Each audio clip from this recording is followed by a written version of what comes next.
Life on Earth may exist because our planet was nearly destroyed. A rogue world once slammed into young Earth with a force that melted continents and hurled glowing debris into space. From that chaos, the moon emerged, steadying our rotation, shaping our tides, and becoming a silent partner in the story of life. Tonight on The Galaxy Scientist, we'll drift through this ancient impact, following the sparks that turned catastrophe into opportunity. No drama, just quiet wonder, as we trace how a single impossible moment sculpted the world beneath your feet. If this gentle stargazing eases your mind, a soft like and quiet subscribe. Help others find their way here. Now, breathe slowly. The moon has an old story to tell. Almost every form of life that has ever walked, swum, flown, or bloomed on this planet is gone now. Around 99% of all species that ever lived were erased by waves of global catastrophe.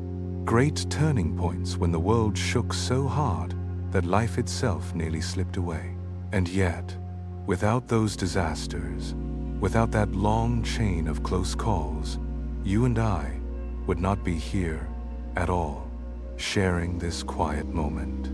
Not long after the Earth was born, when our solar system was still a restless nursery of young worlds, one especially violent event changed everything. Two newborn planets crossed paths in the cold dark of space, and one of them was our Earth. Their collision nearly shattered our world, but instead, it remade it. That single impact helped turn a hostile rock into a possible home. Our planet is roughly 4.5 billion years old. In that deep stretch of time, it has lurched from one crisis to another, like a traveler stumbling through storms. It is hard for a human mind to hold such a span all at once, so people sometimes imagine Earth's entire history compressed into a single day. Midnight marks the planet's birth, and the clock begins to tick in the dark. Within only a few imagined minutes, the first great disaster is already drawing near. At that early hour, even the solar system itself was unfinished. Around the young sun, perhaps 20 infant planets were circling, still growing, still colliding, still finding their orbits. One of them was the Earth. Its surface did not yet know rivers or oceans. There was no breathable air, no gentle blue sky. Instead, the young planet was wrapped in choking volcanic gases, its crust torn open by eruptions, its horizon a glowing line of molten rock. It would have looked less like a home and more like a vision of hell. Before this fiery world had any chance to calm down, another infant planet, following a path around the same star, crossed too close. The impact that followed was almost beyond imagination, a blow of storybook proportions. The collision was so fierce that it nearly erased the young Earth from existence. But rather than simply destroying it, the impact set in motion a series of changes that would reshape the planet and, eventually, make it welcoming to life. Without that single disaster, no oceans would rise and fall with the moon's pull. No stable seasons would cradle fragile ecosystems, and no humans would sit awake at night wondering how it all began. But how can we know that such a thing happened? How can anyone say with confidence that our world once collided with another? One astronomer, Bill Hartmann, devoted much of his life to tracing those early events. His work was like trying to read a book whose first chapters have been burned away. The evidence from Earth's earliest days is mostly gone. Our planet is not a quiet, preserved museum. Rain wears down rocks, wind smooths away craters. Continents drift, collide, and rise into mountains only to crumble again. Over billions of years, the surface rewrites itself. So if the Earth will not easily give up its oldest memories, the next best place to look is the neighborhood. Hartmann turned his gaze to nearby worlds, where time has been less busy with erosion. On Mercury and Mars, the surfaces are scarred and pitted with ancient impact craters. Many of these scars go back more than 4 billion years to the very beginnings of the solar system. They sit there like time capsules, preserving a record of what the young planets endured. As Hartmann studied the images of those distant landscapes, he noticed something striking. The craters were not only modest bowls a few dozen miles across. There were scars the size of small countries, craters more than 100 miles wide, 200 miles wide, even features spanning closer to 600 miles. Each one hinted at a moment when a huge object slammed into a planet with unimaginable energy. Taken together, those scars painted a picture of a solar system that was anything but peaceful. In those early ages, space around the sun was thick with leftover building blocks, asteroids, comet cores, and half-finished worlds drifting on uncertain paths. Millions upon millions of these fragments crashed into the young planets. Nowhere was truly safe. Earth, too, would have been bombarded, pelted over and over again. Looking at Mercury and Mars, Hartmann realized that these were not just curiosities on distant worlds. They were windows into the Earth's own past. The pattern of craters showed that our planet must also have lived through a tremendous history of impacts, including blows so large they could have changed the entire planet. That realization led him to a bigger question. What would be the consequences of the very largest collisions? When he thought about it, Hartmann saw that impact events carry a strange kind of paradox. Countless small impacts tend to smooth out the differences between worlds. Little craters come and go, averaging everything down over time. But the truly giant impacts do the opposite.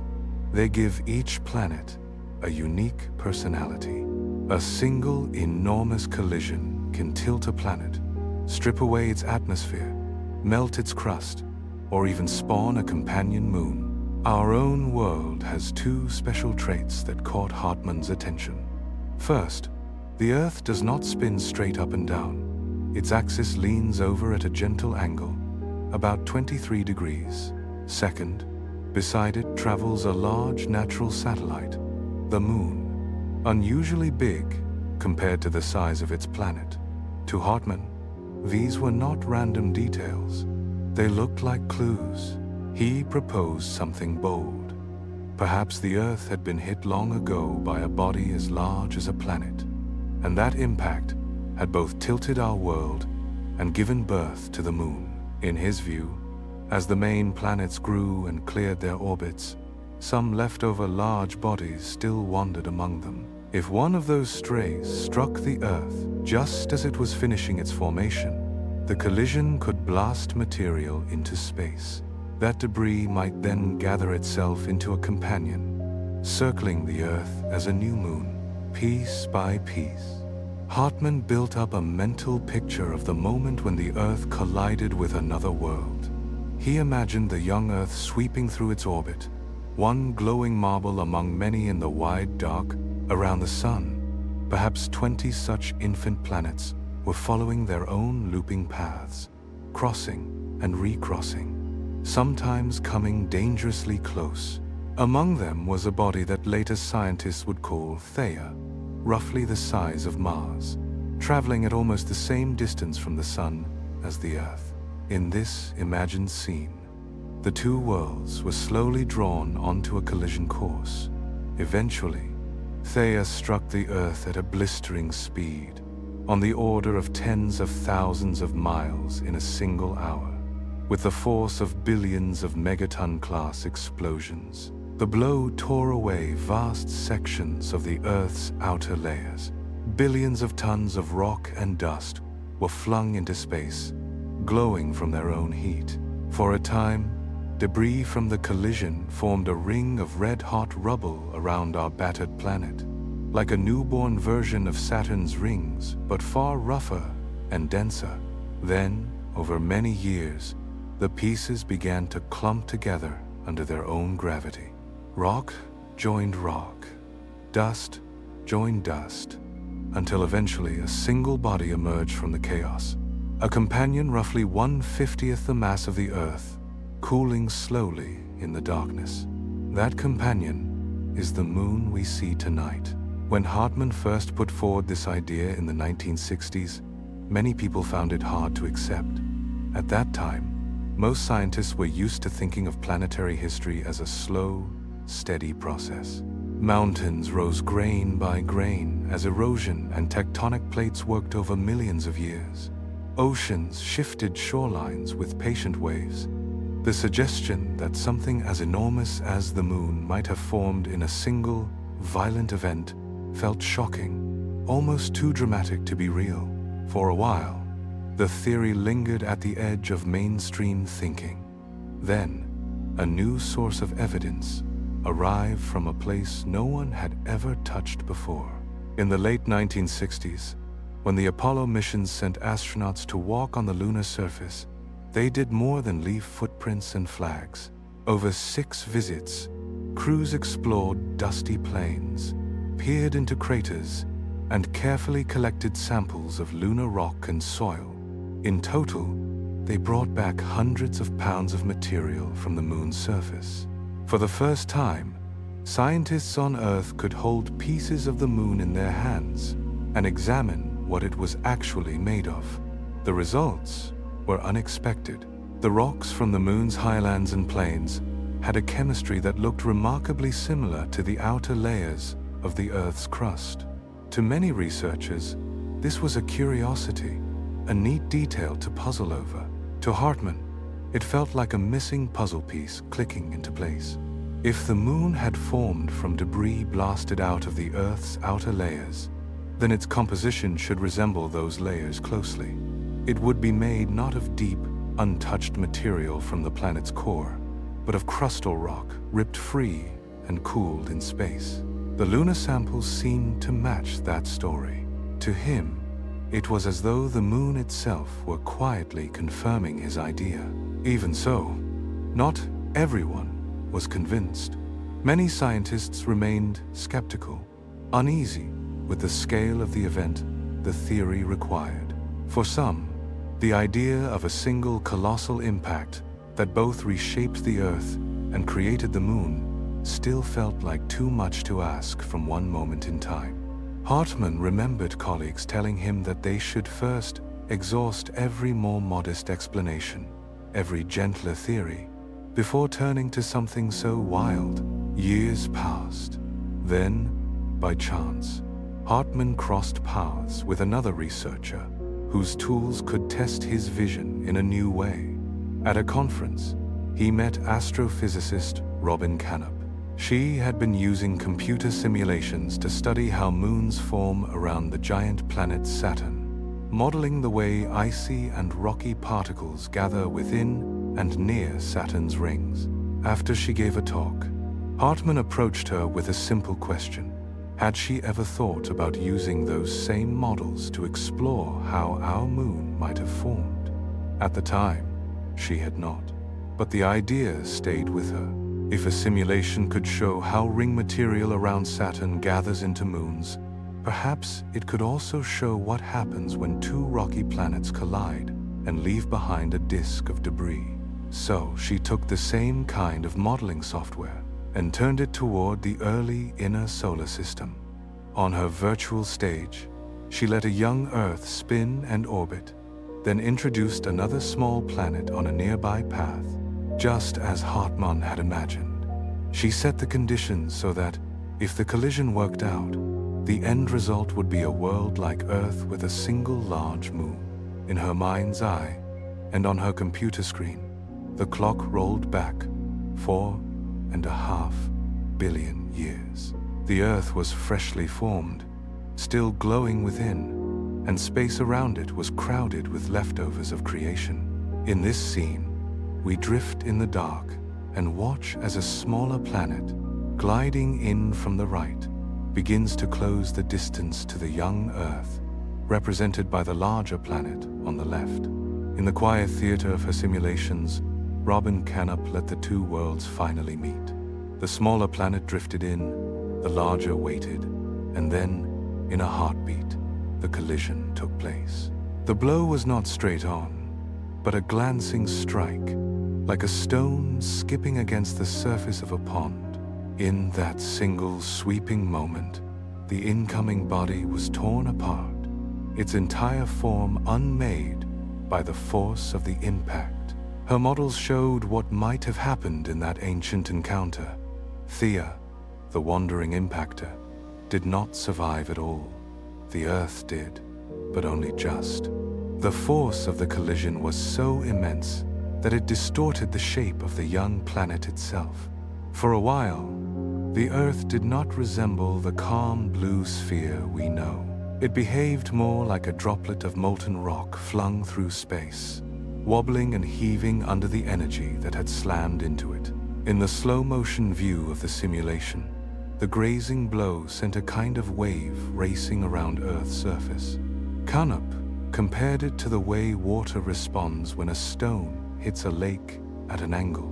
A curved crest ripples outward, wrapping around the point of impact. Here, though, the water was not cool and clear. It was liquid rock, glowing and furious. The collision raised a tidal wave of molten lava that swept around the young planet. This was not a gentle reshaping. It was violent beyond ordinary words. There was enough energy released to melt nearly the entire Earth. In the aftermath, the planet was surrounded by an atmosphere not of water vapor, but of vaporized stone. Rock that had once been solid had been ripped apart so completely that it drifted above the surface as a superheated mist. In Canop's model, trillions of tons of debris were thrown outward into space. You can imagine part of the incoming planet being sheared away and stretched into a long arm of glowing material. That arm wrapped around the Earth, forming a thick, hot disk of dust and rock, seen almost edge-on if you floated nearby in the dark. It was from this disk that the moon would later gather itself. Her simulations did more than tell a dramatic story. They gave Hartman's bold idea something solid to rest on. The virtual impacts suggested that the disk around Earth would be made from a mixture of material, some from Thea, some from the Earth itself. When those fragments clumped together, the moon that emerged would carry the blended fingerprints of both parents. Canop remembered the moment her results first came together. She called a colleague and said, almost in disbelief, that she had tried a Mars-sized impactor with an impact angle of about 45 degrees, and in the model, everything just worked. The debris stayed in orbit. The Earth was left roughly the way we know it, and the moon could form from the remaining disk. Her colleague told her to check again, to make sure it was not a fluke. So she did, running the simulations over and over. Each time, the same kind of impact produced an Earth-Moon system like the one we see today. As her work spread, it became one more strong thread in the tapestry of evidence supporting Hartman's once wild theory. For him, it was a quiet thrill to see those digital worlds echo the story he had pieced together from craters and chemistry. The model showed that after such a collision, enough debris could remain in orbit around Earth for a moon to form, shining back at its parent world over the ages. Together, Hartman and Canop helped reveal a profound truth. Our moon is not a gentle, accidental ornament. It is the child of a cataclysm, born from a violent, world-shattering collision between Earth and Thea. Our planet came within a narrow margin of destruction. Instead, the disaster set off a chain of changes that would slowly transform it. In the ages that followed, Earth was no peaceful globe. For a time, it became a kind of climate hell, a world of savage extremes. The collision had poured enormous energy into the planet, leaving its surface reshaped, its rotation altered, and its oceans yet to form. Weather would grow wild, tides enormous. Yet these deadly conditions also prepared the ingredients from which life would eventually arise. If we return to that imagined clock of Earth's history, only about 10 minutes have passed since midnight. In reality, those minutes hold tens of millions of years. In that brief slice of cosmic time, the single most important period in the life of our planet unfolded. The Earth began to settle after its brutal encounter with Theia, and the debris ring around it gradually gathered into the moon. The impact had so nearly destroyed our world that it is easy to think of it only as a wound. But out of this chaos came a new beginning. The event set in motion a long sequence of changes that slowly turned the Earth from a vision of fire and poison into the blue and green oasis we recognize, the world whose story still cradles us. One of the most fundamental changes was invisible from space. The collision altered the way the Earth spins. To understand what that meant, scientists have tried to reconstruct the events that followed, starting with the earliest moments after the impact and moving forward in time. But they face a familiar problem. The direct evidence from that distant age is gone from Earth's surface.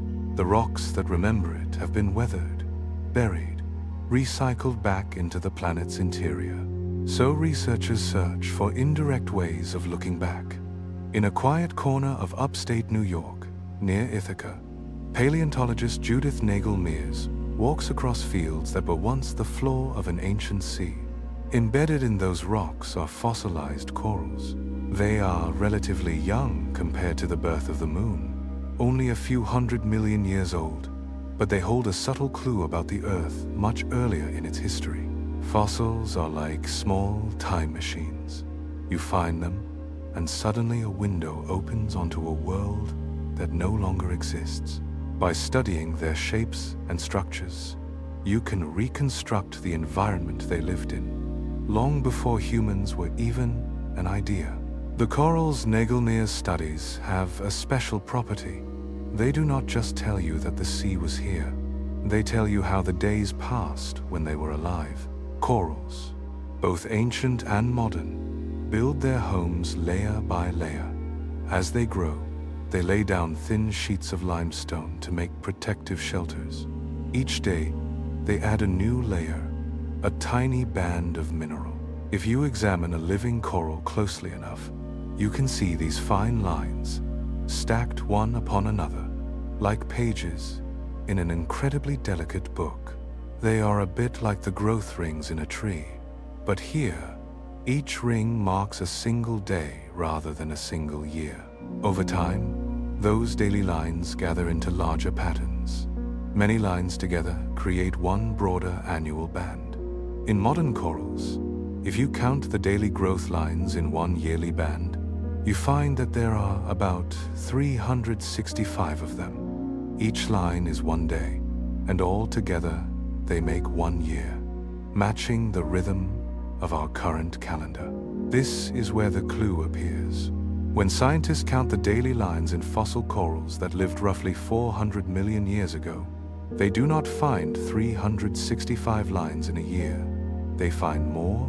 In some of these ancient skeletons, there are around 410 daily lines inside a single annual band. The Earth's path around the sun has not changed so drastically. A year, measured by the journey our planet makes around its star, has stayed essentially the same length.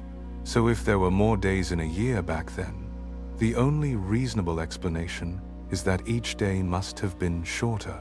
Nagel-Mears and others realized that when those corals were alive, the planet was spinning faster than it is now. The sun rose and set more quickly, the cycle of light and dark turning over more times during each orbit of the Earth around the Sunday. Back in those ancient oceans, a full day lasted only about 21 hours. From that information, and from models of how the Earth's rotation slows over time, scientists can wind the clock even further back, They can estimate how fast our planet was spinning just after the Great Collision with Theia. The numbers are startling. In those earliest eras, more than 4 billion years ago, a day on Earth may have lasted only about 6 hours. The massive impact that created the Moon had set the planet spinning roughly 4 times faster than it does now. That rapid spin was part of the first steps toward the gentle, habitable Earth we know, but you would never have guessed that by looking at the world then. A faster rotation meant fiercer winds and stranger weather. With the surface still hot and the atmosphere thick, the planet endured some of the most extreme storms it would ever see. Megastorms and enormous hurricanes raged, sweeping across the still forming land. To us, that Earth might have looked hopelessly hostile, as if the collision with Theia had left behind a place no life could ever endure. On our 24-hour clock, a few more minutes ticked by. Around 12 minutes after midnight, in real time, about 4.5 billion years ago, another kind of bombardment began. From the outer reaches of the solar system, icy bodies came hurtling inward. Comets and frozen fragments struck the Earth in a savage rain of impacts. It sounds like yet another disaster, and in one sense it was. But this bombardment carried a hidden gift. The ice within those visitors melted when they hit, adding water to the planet's surface. Combined with steam released from Earth's interior as it cooled, this delivered the raw material for the first oceans. Even so, the young Earth was not yet a kind place. It still spun far faster than it does today. Winds that could reach hundreds of miles per hour tore across the emerging seas. Rain fell through an atmosphere rich in carbon dioxide, laced with acid, and the air would have been unbreathable to any creature like us. It looked as if nothing delicate could possibly take root here. And yet, something else was watching over the planet. High above that violent surface, the newborn moon rose. This was not the familiar moon we see now. It was much closer. Perhaps 10 times closer in the sky, vast and looming, dominating the horizon. That closeness was another consequence of the enormous collision, and this time, its influence was not just dramatic, but quietly helpful. Because the moon was so near, its gravitational pull on the Earth was far stronger than it is today. The thing it tugged on most strongly was the water that now pooled on the surface. The result was tides of staggering size. Enormous walls of water rushed back and forth, sweeping around the coasts at hundreds of miles per hour. On the face of it, this too sounds like something that would make life impossible. But strangely, those giant tides may have done the opposite. In the shallows and in the pools they left behind, water was constantly being stirred, mixed, and concentrated. Chemicals essential to the first fragile forms of life were brought together, warmed, dried, and re-wetted again and again. What seems at first like destructive chaos turns, in this view, into a kind of natural laboratory. So even in that world of storms and toxic air, of roaring oceans and a looming moon, the stage was being set.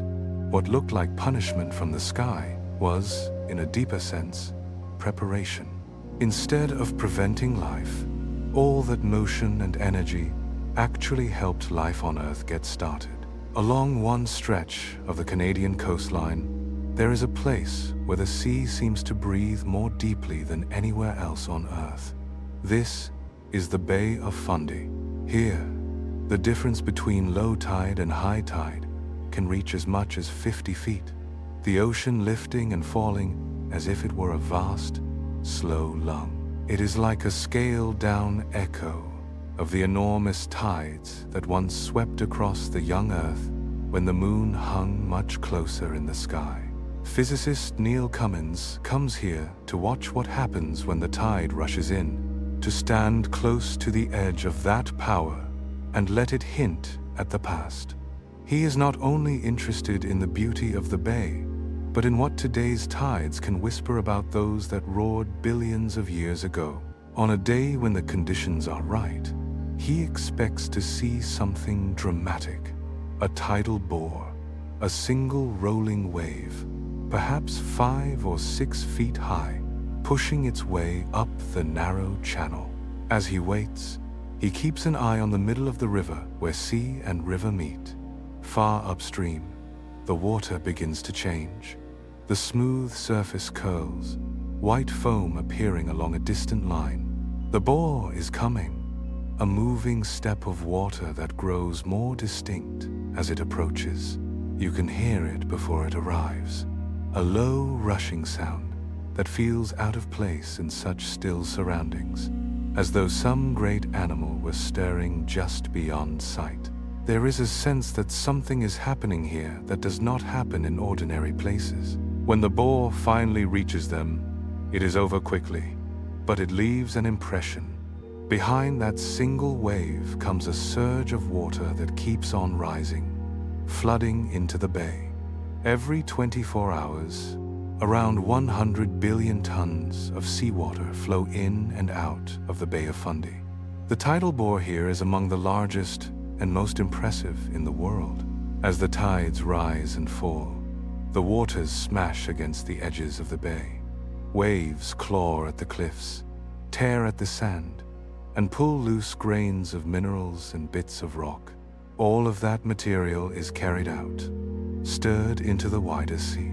To Cummins, this constant scouring and mixing is more than simple erosion. It is a small, modern replay of what enormous tides once did on a global scale, when the moon's pull was far stronger. He imagines those ancient tides as amplified versions of what he sees in front of him. The Bay of Fundy tides are powerful, but the early Earth's tides, with the moon many times closer, would have been at least 1,000 times higher in energy. The bore he watches here travels at perhaps 12 kilometers an hour. Those ancient walls of water would have rushed inland at speeds on the order of 100 to 300 miles an hour, sweeping far beyond the present coastlines, rising higher, moving faster, and carving much deeper scars into the land.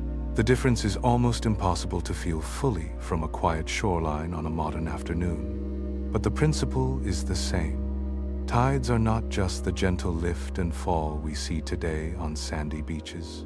Under the right conditions, they can be engines of enormous power. At first glance, that power looks purely destructive. Around 4 billion years ago, when the moon was still pressed close to the Earth, each tide would have smashed inland like an advancing wall, then raced back out again. Every cycle ripped millions of tons of rock and soil from the young continents, chewing at their edges. The coasts would have been left raw and battered, the land seemingly devoured by its own oceans. From the viewpoint of a fragile living thing, it sounds like a nightmare. But when you step back and listen with a slower, patient kind of attention, another story emerges. What the tides tore from the land, they offered to the sea.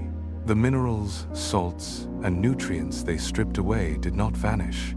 They were carried into the oceans, where they began to gather and swirl. To get life started, the oceans needed more than just water. They needed a rich mix of minerals and elements, freely moving and ready to meet one another. The moon, through those gigantic tides, provided exactly that. Without those relentless surges, most of the chemical treasures locked in the rocks near the shore would have stayed there, quiet and unused. Instead, the tides dug into the crust and crumbled it grain by grain. They mixed metals and salts, washed them into bays and basins, and spread them across the early seas. Slowly, a kind of primal broth formed, a soup rich in dissolved chemicals, swirling in currents and eddies, warmed by sunlight above and heat from below. Scientists think that in this restless mixture, simple but crucial reactions began to take place. Certain molecules met and linked together. Carbon-based chains grew longer and more complex. From these interactions, the first amino acids emerged, the small, flexible pieces out of which proteins are built. Those proteins, in turn, became part of the earliest structures that protected, fed, and copied themselves. From the ingredients in that soup, the first primitive cells eventually assembled tiny packages of chemistry that could hold themselves together and make crude versions of life's first decisions. They were not alive in any way we would recognize as familiar, but they were the first spark, the earliest ancestors of every living thing that would follow. Seen in this light, the titanic collision that nearly destroyed the Earth begins to look different. The impact gave birth to the moon. The moon, in its youth, gave birth to monstrous tides. Those tides, in tearing at the land, accidentally prepared the oceans for life. Without this sequence, without that violence, we might not be here at all. If the process had never existed, if there had been no close moon, no giant tides, erosion near the coasts would have been far more gentle. Minerals would have trickled into the sea slowly, in tiny amounts. The ocean water would not have become rich enough, quickly enough, to support the dense chemistry required to assemble those first complex molecules. The primordial soup might never have formed in the right way, or it might have taken so long that the window for early life would have closed. Because the tides were so forceful, they hurried things along. They delivered the materials in abundance and created places where concentration and dilution, drying and flooding, could repeat like a heartbeat. In those cycles, strings of molecules that were once only potential became the precursors of life. Yet even as the promise of life gathered beneath the waves, the world above remained harsh. The planet still spun violently fast, dragging the atmosphere with it. Storms raged. The climate was chaotic. The same tides that fed the chemistry in shallow pools also churned the seas too violently for fragile cells to float comfortably at the surface. If the moon had stayed very close forever, clinging tightly to the Earth, it might have kept the tides too wild and the environment too unstable for delicate organisms to survive and slowly grow more complex. Evolution would have been held back, always on the verge of beginning but never allowed to continue. The story of life might have stopped at simple molecules, never reaching cells, let alone creatures capable of wondering about their own beginnings. On our imagined 24-hour clock of Earth's history, the hands creep forward. It is now around 20 minutes past 3 in the morning. Roughly 500 million years have passed since the collision that created the moon. Deep in the oceans, the first building blocks of life have already formed. Thanks to those immense tides, the chemistry is there. The ingredients are in place, but the seas themselves are still too unruly for even single-celled life to comfortably take hold in many places. Something must change. The planet needs to calm, at least in certain regions, so that early life can move from scattered chemical experiments to stable, thriving communities. If that calming does not happen, the chain that leads eventually to us breaks. Far from the Bay of Fundy, in what is now KwaZulu-Natal in South Africa, cliffs of ancient rock hold a quiet record of how that next step unfolded. Paleontologist Nora Nofke, often rendered with slightly different spellings, studies this landscape, an ancient gorge carved down through layers that were once the floor of a shallow sea. Here, she has found fossils that carry us back to some of the earliest living communities on the planet. These rocks are not just old, they are among the most ancient places where life left its signature. Around 3 billion years ago, when this gorge lay underwater, the sea above it teemed with bacteria. A full billion years had passed since the catastrophic collision that almost destroyed our world. And in that time, the quiet work of chemistry had blossomed into something more. Life on Earth was already thriving in simple but astonishing forms. Novke remembers the day she first recognized what she was looking at. She and her team had been searching for fossils all day, scanning the rock surfaces as the sun shifted in the sky. For hours, they had found nothing obvious. Then, in the late afternoon, when the light came in at just the right angle, patterns suddenly stood out. Across the rocks, shapes and textures popped into view. It was as if the past stepped forward all at once. The fossils she saw were the remains of vast colonies of bacteria that had once grown in mats across the ancient seafloor. Those mats were some of the first true communities of living cells to spread across the planet. Instead of drifting alone, these bacteria lived together in layers, building structures that protected and fed them. What is more, colonies very much like them are still alive today. In certain shallow waters around the world, you can find living microbial mats. They look like thin, greenish carpets spread over the sand. From above, they may seem simple, but inside, they are bustling, layered cities of microorganisms. When Novke compares the modern mats to the fossil ones, the similarities are striking. She points to a rock surface in the gorge, its color faintly greenish, and traces the outline of a preserved microbial mat. Just beneath it, the sand and sediment that once lay under the living layer are still visible. It is as if someone gently peeled back time, leaving the structure in place.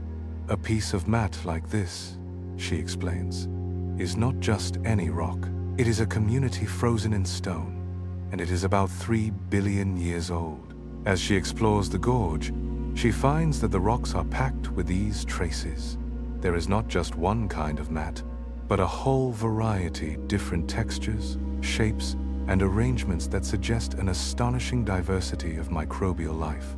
These were not lonely, rare outposts. They were rich ecosystems of bacteria, as complex in their own way then, as similar mats are today. But the rocks here tell another story as well, not only about when bacterial life took hold, but about how it became possible in the first place. Etched into the stone are patterns left by the water that once flowed overhead. There are ripple marks, gentle waves preserved in rock. When Novke first walked along the outcrop and saw them, she recognized their shapes immediately. They look like the ripples you see today when you walk on a beach after the tide has gone out, delicate ridges and troughs, molded by waves in calm, shallow water. Their preservation is so clear that it almost feels as if the sea has only just stepped back, leaving a fresh pattern in the sand. Yet these ripples are not hours old. They are roughly 3 billion years old. This fossil snapshot of the ancient shoreline is quiet. There is no sign of giant tides tearing the bottom apart, no hint of hurricane-force winds pounding the surface above. Instead, everything about the ripples suggests normal conditions, gentle motion, and relatively peaceful seas. From this, a picture emerges. By the time these microbial mats were thriving, the Earth had changed. The moon had drifted further away. Its grip on the oceans softened. The monstrous tides of the very early Earth had eased, at least in places like this. Shallow, sunlit waters could remain stable enough for delicate bacterial colonies to grow and flourish without being constantly ripped apart.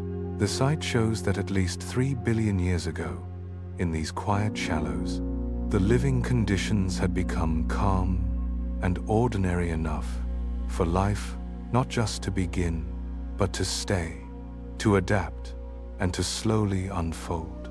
Here, in a peaceful environment, life could evolve. Something had softened the planet, taken a world of brutal tides and shrieking winds, and turned it little by little, into a place where life could breathe. Once again, the quiet architect behind this change was the moon, and the way its gravity plays with our oceans, night after night, age after age. From the moment the first true seas collected in the low places of the young Earth, the tides were doing more than gently rising and falling. They were acting like a slow, patient break on the spinning planet. You can imagine the Earth as a great wheel turning quickly in the dark, with the moon's gravity pressing against it in the form of bulging oceans.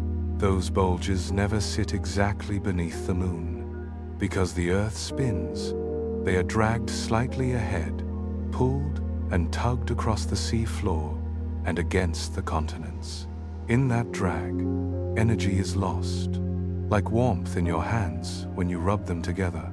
This loss of spin energy has a name: tidal friction. When the rushing water meets the steady land, when waves curl and break along a shoreline, friction is born.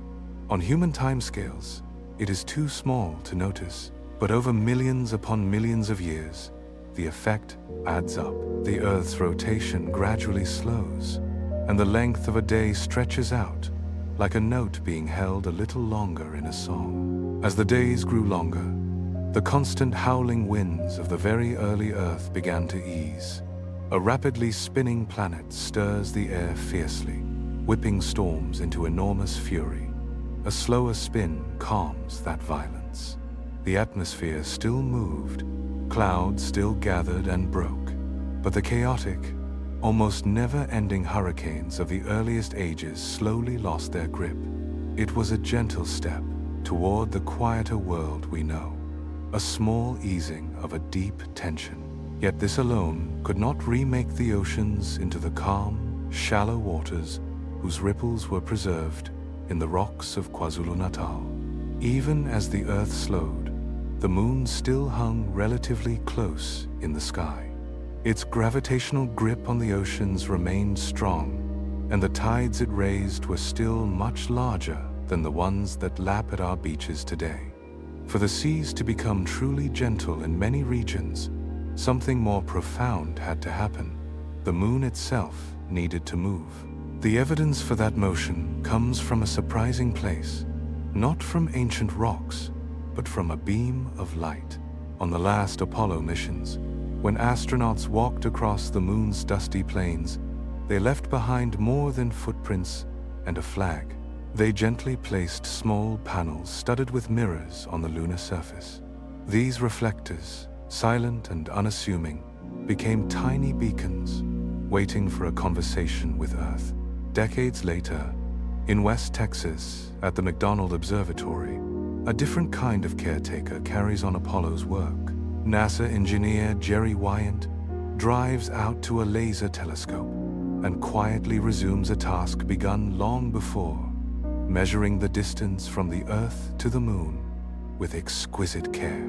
He sometimes jokes that they are the last living piece of the Apollo project. While most of the world remembers those missions as old newsreels and museum displays, his work proves that part of Apollo still lives in the present.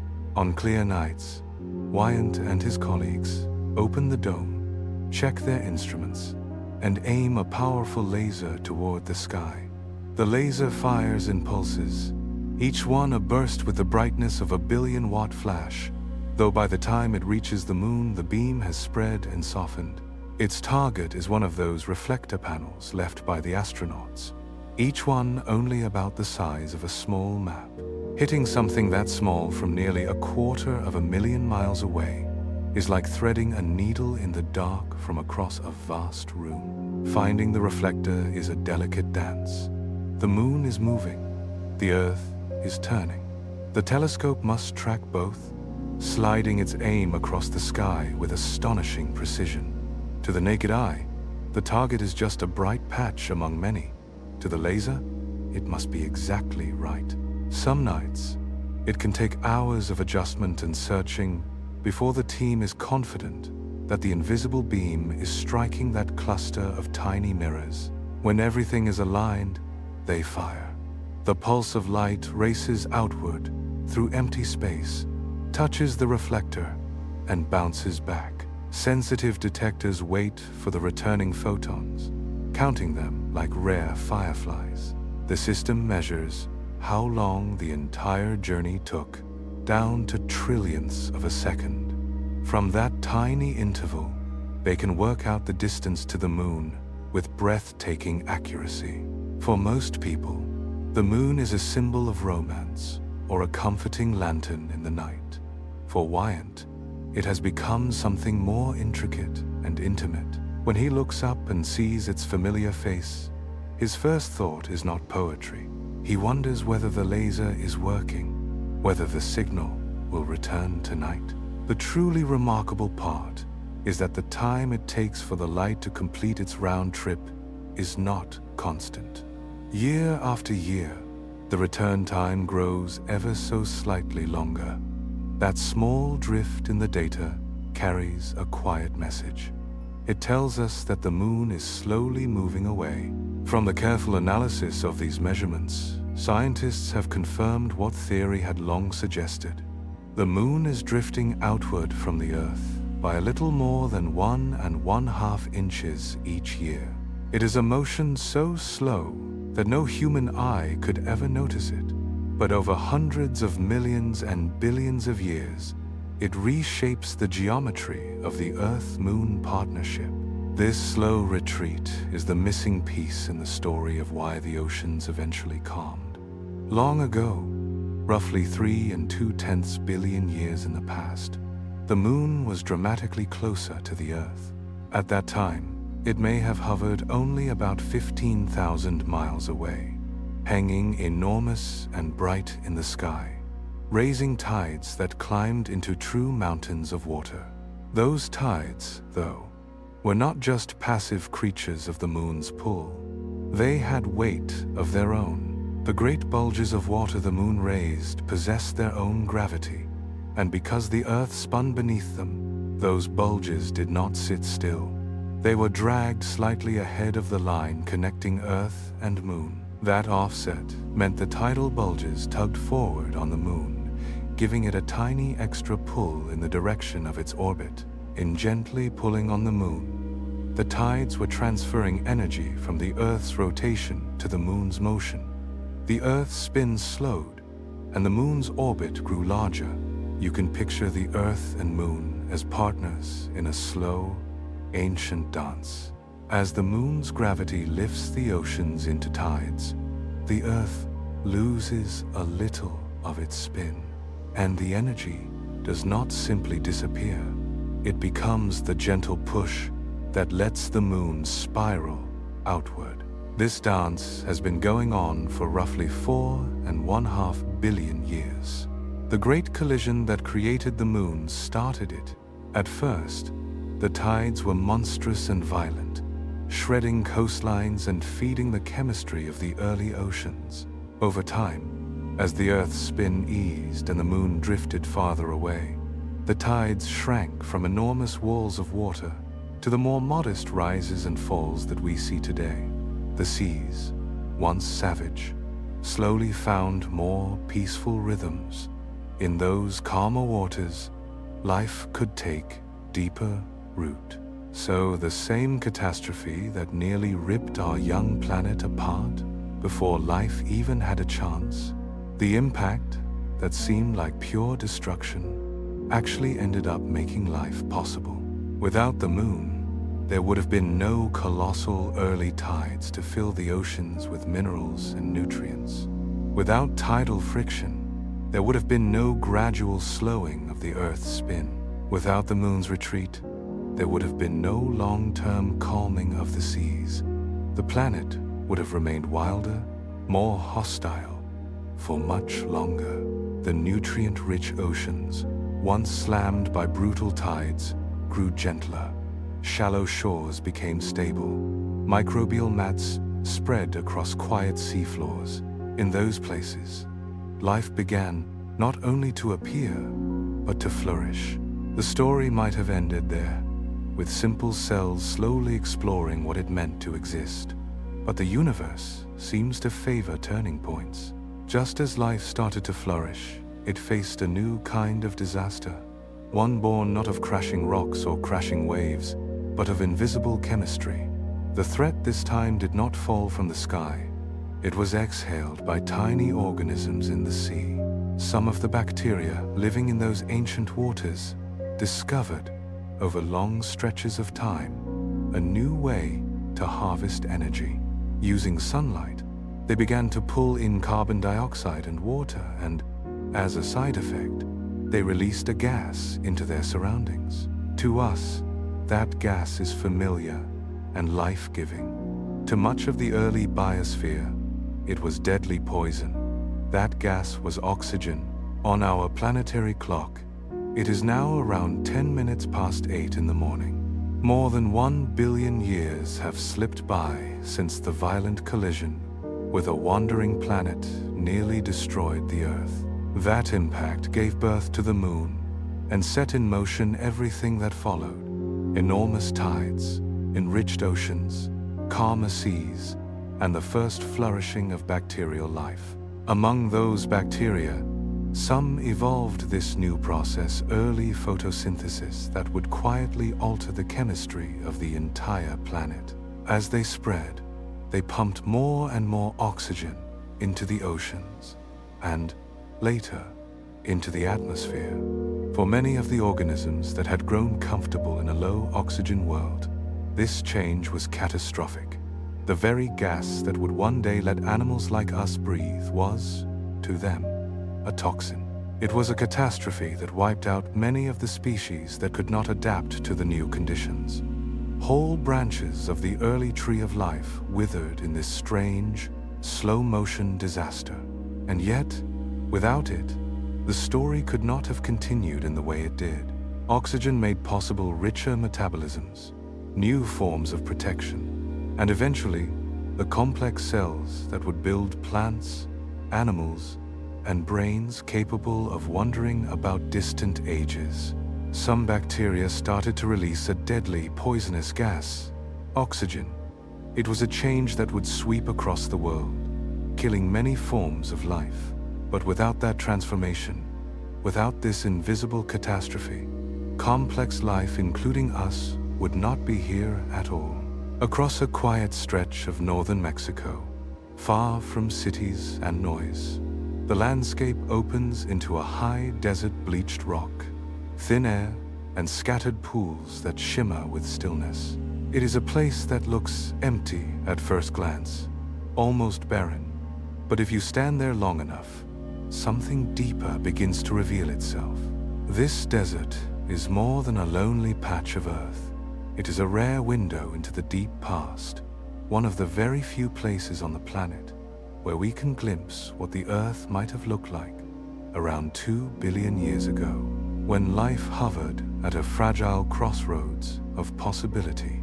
Biologist Janet Seifert walks among the shallow pools here, her boots crunching softly on pale stones.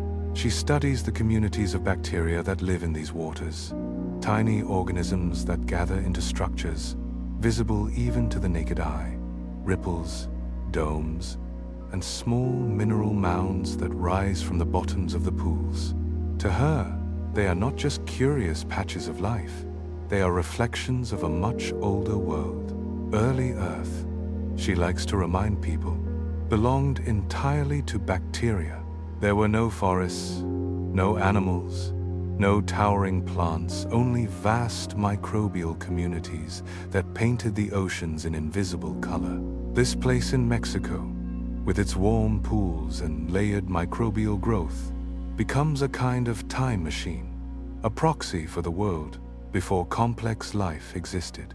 What fascinates Seifert most are the strange limestone formations found in these waters. At first, they look utterly ordinary, just lumpy rocks resting in shallow streams. But she kneels beside one and lifts it gently, her voice soft with wonder. Inside that unassuming shape is a bustling, layered community of microorganisms cooperating to build something larger than themselves. These formations are called stromatolites. They grow slowly as bacteria trap and bind minerals, depositing thin layers of limestone until the mound rises, day after day, century after century. Stromatolites are some of the oldest living structures on Earth. In the Flinders Ranges of southern Australia, there are fossilized stromatolites that are about 3 billion years old. When scientists compare those ancient fossils to the stromatolites found in Mexico today, they see almost no difference at all. The same domed shapes, the same layering, the same quiet cooperation among millions of tiny blue-green bacteria, cyanobacteria, working together in ways that shaped the entire history of life. 3 billion years ago, the ancestors of these cyanobacteria stumbled upon a remarkable trick. One branch of them learned to use sunlight as a direct source of energy. It was simple in concept, yet revolutionary in effect. Tiny cells capturing the soft glow of the sun, turning it into food. But there was an unexpected twist. In the process of using sunlight, these bacteria learned to split water molecules apart. And when they did, they released something that changed everything: oxygen. For the cyanobacteria of that ancient world, oxygen was not a gift. It was merely a chemical waste they wanted to get rid of. Yet, in releasing it, they unknowingly rewrote the destiny of the entire planet. This was the beginning of photosynthesis. Sunlight turned into chemical energy, oxygen drifting into the water and then into the sky. Over millions of years, those tiny bursts of oxygen accumulated, transforming oceans that were once dark and chemically hostile into something more promising. The atmosphere slowly shifted too, without cyanobacteria and their gift unintentional. Though it was, the air we breathe today would simply not exist. Seifert remembers the first time she dove underwater and swam above living stromatolites. She watched delicate bubbles accumulate under the edges of the microbial mats, tiny beads of oxygen rising like silver pearls. It struck her in that quiet underwater moment that she was watching the same process that created the oxygen we breathe today. Something so delicate, almost invisible, shaping the whole sky above us. Through photosynthesis, cyanobacteria flourished. They multiplied, diversified, and spread across the ancient seas. We often think of bacteria as nuisances, creatures that cause infections or spoil food. But in truth, without them, especially without these early cyanobacteria, complex life could never have taken hold. Every breath we draw is an inheritance from their quiet labor.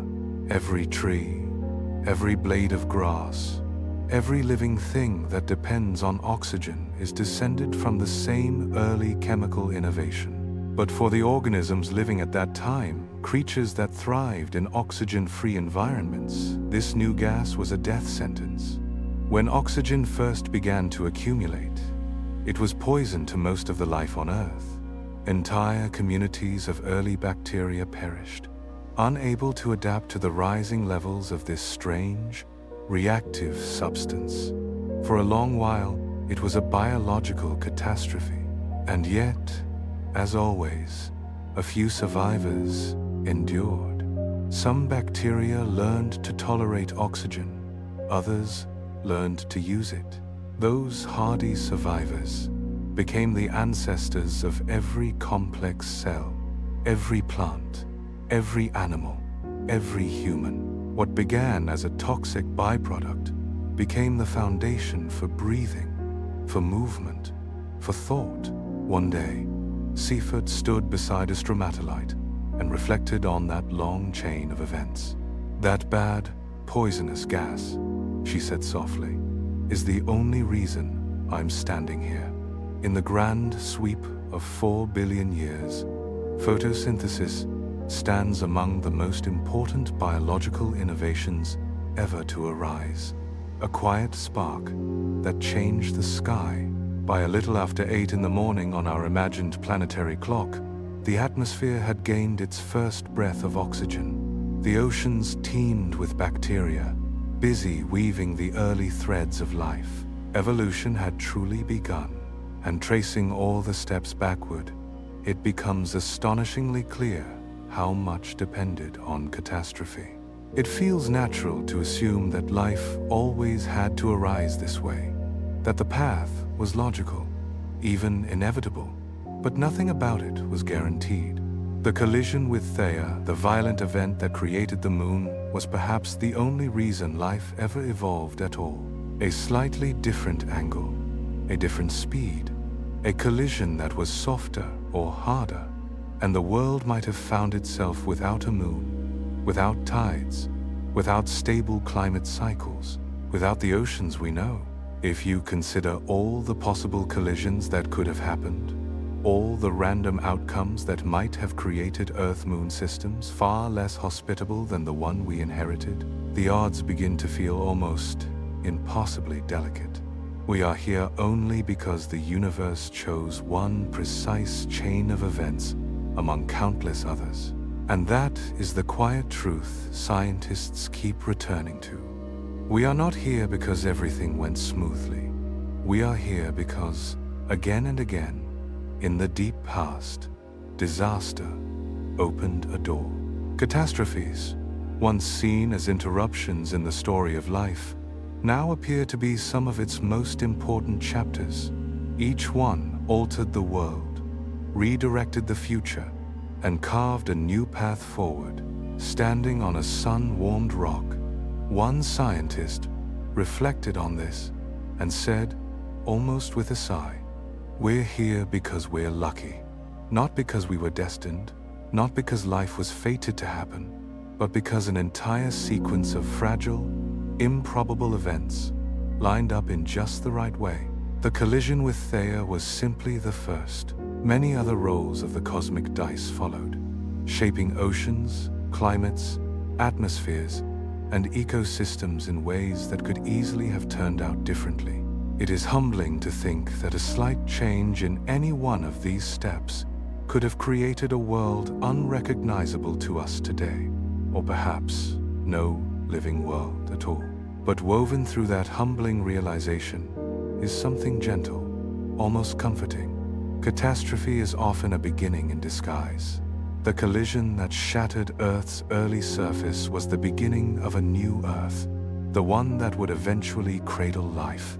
It set our planet apart from every other we know, giving it a moon, tides, rhythms, seasons, and the long, slow path toward the living world we see today. Without it, we simply would not be here at all.